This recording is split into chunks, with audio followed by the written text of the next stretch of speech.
Break muna sa drama at misteryo dahil may birthday surprise ang Widow's War family para kay Bea Alonzo. Bukod sa masarap na kainan sa set, nagkantahan din sa pangunguna ni Jerry Gonzalez na tumugtog pa ng gitara. At si Jean Garcia naman, naghain ng wow, lechon. Nagpasalamat si Bea at napasabi ng mahal ko kayo. At meron ding early birthday celebration si Bea, kasama naman ang ilang persons with disabilities.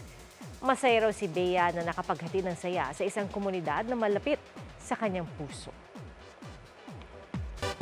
Hope is back on the streets. Na-discharge na po mula sa kanyang military service si J-Hope ng BTS. At sa isa't kalahating taon ng enlistment, napagtanturaw ni J-Hope ang lawak ng pagsisikap at dedikasyong inilalaan ng mga sundalo para sa kanilang bansa. Nagpasalamat din siya sa suporta ng fans nilang ARMY. Natuwa naman ang fans sa kapwa BTS member na si Jin na siyang humawak ng mga mikropono habang nagsasalita si J-Hope.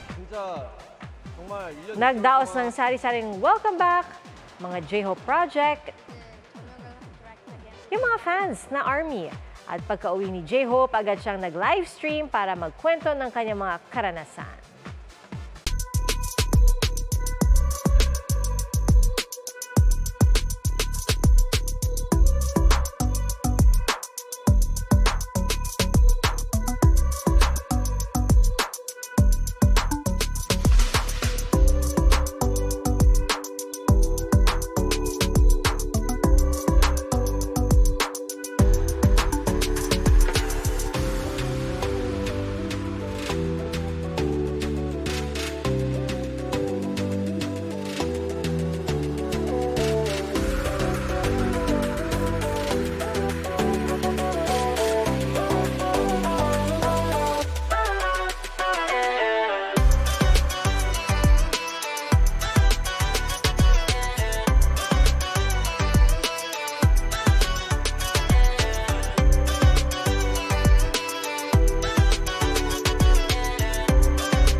Mga kapuso, sama-sama tayong maging saksi.